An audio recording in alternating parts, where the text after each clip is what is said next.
ধান ক্ষেতের যে আইলগুলো আছে সেগুলোকে খুব সুন্দরভাবে সুষম ব্যবহার করা যায়।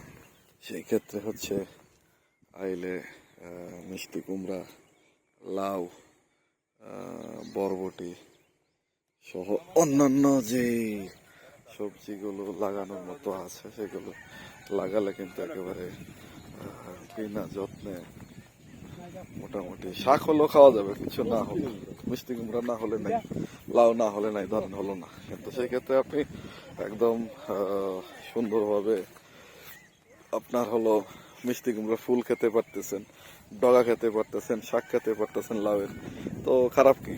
তো এই জন্য মানে হচ্ছে এই যে ধান ক্ষেতের আইলে সুন্দর করে হচ্ছে যে আমি এইবার দিয়ে দিয়েছি।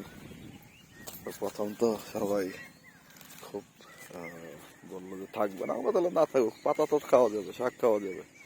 তো ওই চিন্তা করেই মূলত হচ্ছে খুব সুন্দর লাউয়ের ডগা। তো প্রতিবারই হচ্ছে যে আসার সময় এখান থেকে নিতে পারতেছি, আলহামদুলিল্লাহ।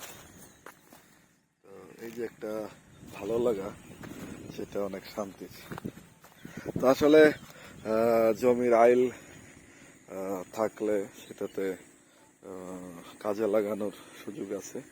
তো এই যে দেখতে পাচ্ছেন ক্ষেতের চারপাশ তো মিলিয়ে এই যে আইলের মধ্যে দিয়ে দিয়েছে। তো এবার আসলে এটা পরীক্ষামূলক ছিল, দেখা যাক সামনে আরো প্রস্তুতি নিয়ে আরো সুন্দর করে আগানোর চেষ্টা করবো। আল্লাহ দোয়া থাকবেন।